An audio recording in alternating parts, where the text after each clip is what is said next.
right. Hey, everybody, and welcome to another deep dive with us. Hey, everyone. Today, we're going to be talking about something pretty dark and twisty, and that is crimes of passion. Ooh, fun. Yeah. You know those moments where jealousy just pushes people right over the edge? And we're going to be looking at some excerpts from Crimes of Passion, Jealousy's Deadly Grip, This is going to be good. to guide us through all of this. I think it's so interesting because, we all kind of think we understand jealousy, right? Like it's this everyday emotion. Yeah. But this takes it to a whole other level. Absolutely. Like, we're going to see what happens when it just completely takes control. Yeah. Yeah. So before we really get into it, though, can you just, give us the quick and dirty, definition of what actually is a crime of passion? Yeah. So legally speaking, it's when you have a violent act, it could be assault, it could be murder, that's triggered by a sudden intense provocation. Yeah. The most classic example is, you find out your partner's cheating on you and you just snap. Right. The key is this heat of passion element.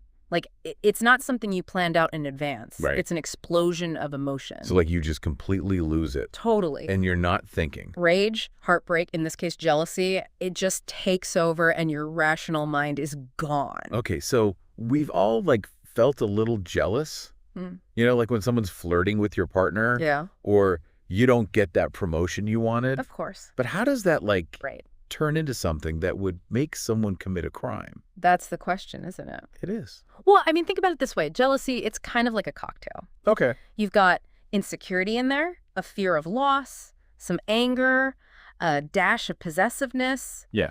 Imagine your worst fears all coming true at once. Okay. And that's the kind of trigger we're talking about. Wow. Okay, so, it's almost like this psychological pressure cooker. Totally. It's just building and building and building until finally... Yeah. And then explosion. Exactly. I get it. But why is jealousy so strong in the first place? Why is it? Why is it such a huge... Such a huge emotion for us? Well, I think it goes way back. Okay. Think about our ancestors. Okay. You had to protect your partner, your resources. Yeah. For survival. Makes sense. Passing on your genes. Yeah. Jealousy was like a guardrail. It made people defend their relationships. But now Yeah. fast forward to today, Yeah. that instinct can really backfire. Oh, right. It can turn toxic. Instead of protecting us, it can sabotage everything. So it's like a survival mechanism gone wrong. Yeah, it's gone haywire. But I still don't get how someone goes from feeling jealous to, Yeah. committing a crime. Right. What's that tipping point? Well, a lot of times it starts with this downward spiral. Okay. Negative thoughts, Yeah. behaviors. Yeah. People who are consumed by jealousy, they often have Yeah. deep insecurities. Yeah. Maybe from past betrayals, Right. low self-esteem. Okay. They become hypervigilant, Yeah. always looking for signs that they're being betrayed. Oh, so they're misinterpreting things. Totally. They twist everything to fit their narrative. It's like they're creating their own reality. Yeah, and in that reality, their actions make sense. Right. Even if they're extreme. Yeah. No, that's... Scary to think about.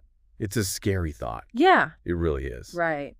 Wow. So are there Yeah. common scenarios or profiles that we see You do. when it comes to these crimes? Definitely. Yeah. You see these patterns. Yeah. The classic scorned lover Right. finds out about an affair Yeah. and just lashes out in a rage. Okay. Or you have the possessive partner. Right. The one who just can't stand the thought of their loved one even looking at someone else. Right. So they use violence to control them. Okay. And then there's the deeply insecure person Yeah. convinced they're about to be replaced. So they act out of desperation. It's like a real-life thriller, Isn't it? but with But with real consequences. terrible consequences. Yeah. And it really shows you how impulsive these acts are. Totally. It's not like a well-thought-out plan. It's pure emotion taking over. Uh-huh. But what about after the crime?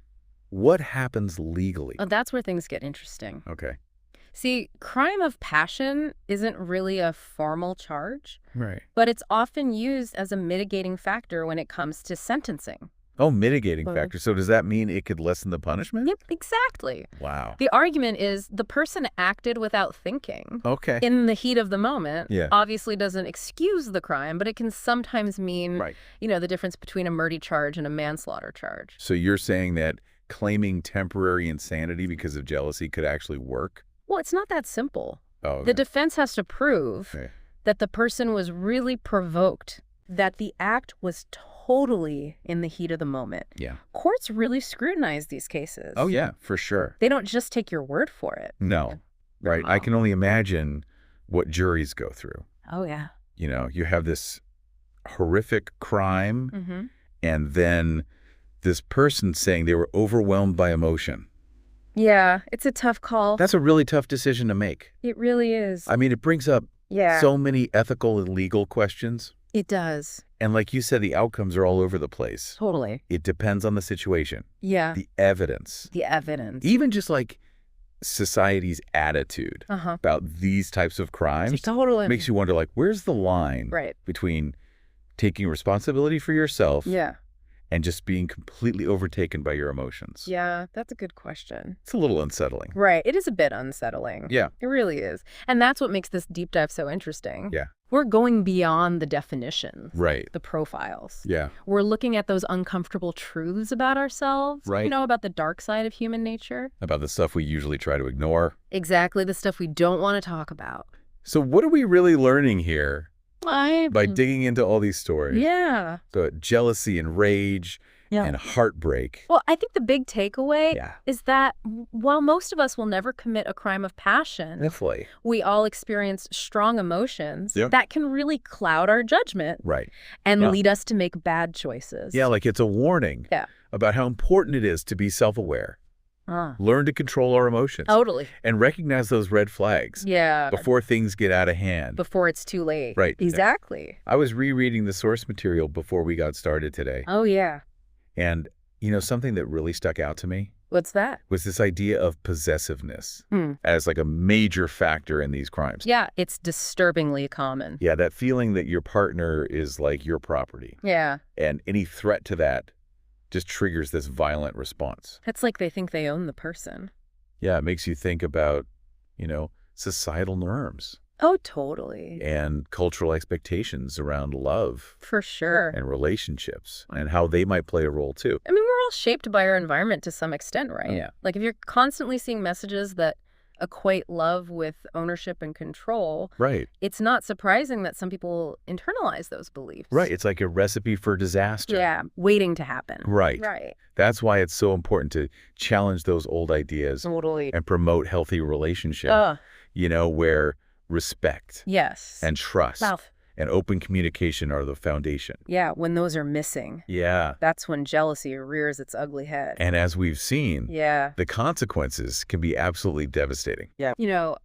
Crimes of passion, driven by jealousy and possessiveness, Uh-huh. they really show us the dark side of human nature Right. and how crucial it is to build healthy relationships. This has been a fascinating deep dive. It has. It's a little unsettling at times. A little bit, yeah. But before we wrap things up, Okay. I want to leave our listeners with a question. Okay. I'm all ears. What is it? Hit me with it. Well, we've been talking about these extreme cases, right? Yeah. The kind that make the news. Uh-huh. But what about the everyday ways jealousy shows up? Okay. The subtle ways it can poison a relationship, Right. even without violence. That's a good point. We usually only focus on the huge dramatic examples, Right. but jealousy can be so sneaky, Totally. just slowly chipping away at trust and intimacy. Yeah, over time. So what's the question? Okay, here it is. I'm ready.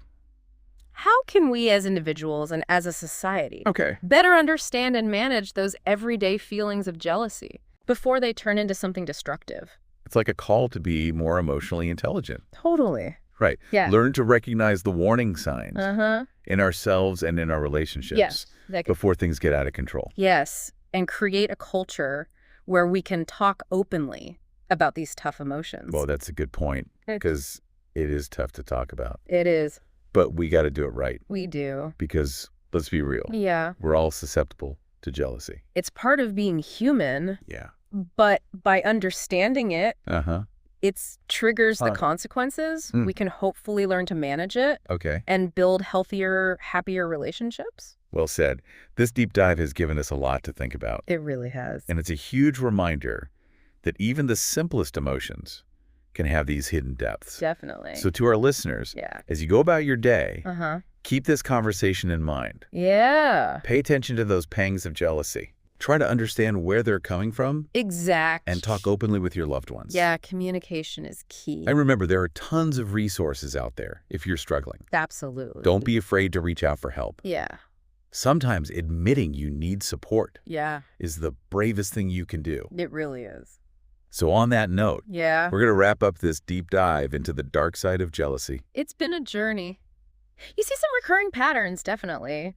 There's the classic scorned lover. You know, they discover an affair and just lash out in a fit of rage. Yeah, like completely lose it. Exactly. Then you have the possessive partner, the one who just can't stand the thought of their significant other, even looking at someone else. Right.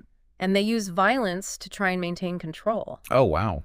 And of course, there's the deeply insecure individual who's just convinced they're about to be replaced Yeah. and acts out of desperation. It's like a real-life psychological thriller, It is, isn't it? but with like But what? huge consequence. Real consequences. It Yeah. really shows you how impulsive these acts are. You know, Yeah. it's not like a carefully planned thing. No. It's raw emotion just taking over. Mm-hmm. But what happens after the crime? Like, what are the legal ramifications? That's where things get really interesting. It's Oh, like yeah. a legal perspective. Yeah. While crime of passion isn't a formal charge, Right. the concept is often used as like a mitigating factor in sentencing. Oh, mitigating factor. So does that mean it could like lessen the punishment? Exactly. Wow. The argument is that the person acted impulsively without premeditation due to extreme emotional distress. Right. Now, this doesn't excuse the crime itself, Right. Of course not. but it can sometimes mean the difference between, a murder charge and a manslaughter charge, for example. So you're saying that claiming temporary insanity because of jealousy could actually work in court. It's definitely not as simple as that. Okay. The defense has the burden of proving that Oh. the person was genuinely provoked Right. and that the act was truly in the heat of the moment. Okay. Yeah.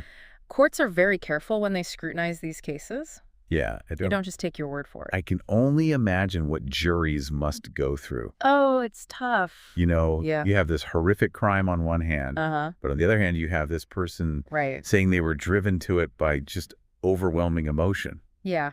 It's a tough call. It's a really tough call to make. It is. It raises all these complex ethical and legal dilemmas. Yeah, for sure. And the outcome of these cases varies widely. It really depends on the specific circumstances, Go ahead. the evidence presented, and Yeah. even societal attitudes towards these types of crimes. It makes you wonder where we draw the line, Right. between personal responsibility Yeah. and the power of our emotions. It's a good question.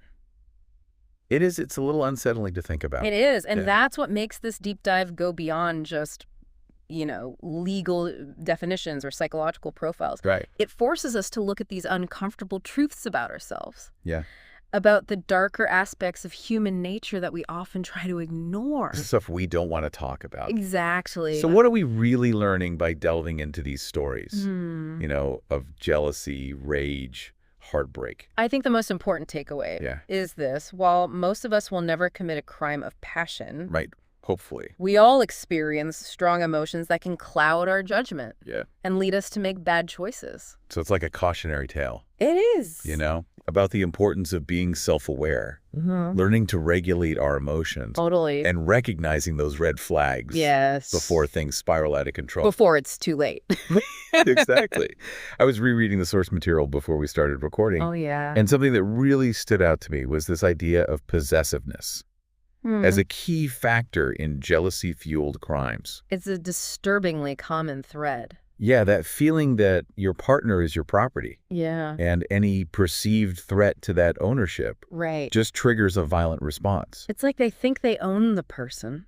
It really makes you think about how societal norms and cultural expectations around love and relationships can play a role too. Absolutely. We're all shaped by our environment to some extent. Yeah, for sure. If we're constantly bombarded with messages equating love with ownership and control over a partner, Right. it's not surprising that some people internalize those harmful beliefs. Right. It's like a recipe for disaster. It really is waiting to happen. Yeah, And that's why it's so important to challenge those outdated notions for sure. and promote healthier, more equitable models of relationships. Relationships where respect trust, Yes. and open communication are the foundation. Precisely because when those elements are missing, that's when the green-eyed monster is most likely to show up. And as we've seen, Yeah. the consequences can be absolutely devastating.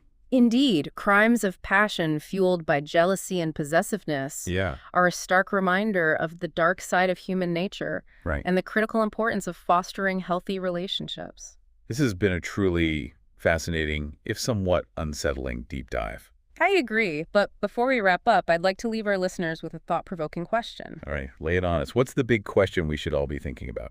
Well, we've been talking about these extreme cases, Yeah, the ones that make headlines. right, the big news stories. Exactly. But what about those everyday ways that jealousy shows up? The subtle ways it can poison a relationship even without leading to violence. That's a good point. Hmm. We tend to focus on those big dramatic situations, Right. but jealousy can be so insidious, just slowly chipping away at trust Yeah. and intimacy over time. Exactly. So here's the question I would pose to our listeners. Okay. How can we, both individually and as a society, Yeah. better understand and manage those everyday feelings of jealousy before they turn into something destructive?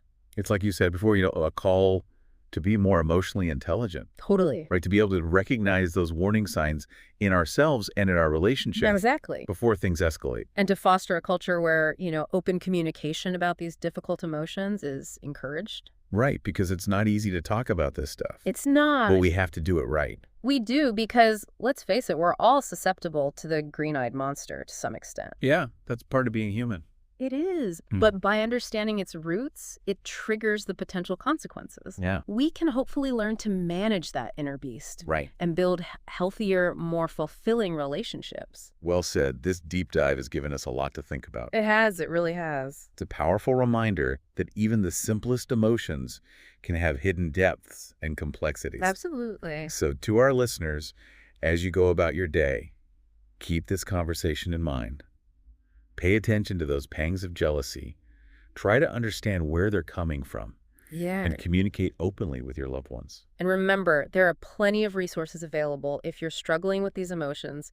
Don't be afraid to seek out help and guidance. Sometimes the bravest thing we can do is acknowledge our vulnerabilities and ask for support. Absolutely. And on that note, we'll wrap up this deep dive into the dark side of jealousy. Yeah. We hope you found it insightful, even if it was a bit unnerving at times. It was a fascinating and thought-provoking discussion Yeah, for sure. definitely. So join us next time for another deep dive into the complexities of the human experience. Until then, stay curious, stay informed, and stay connected. Take care, everyone.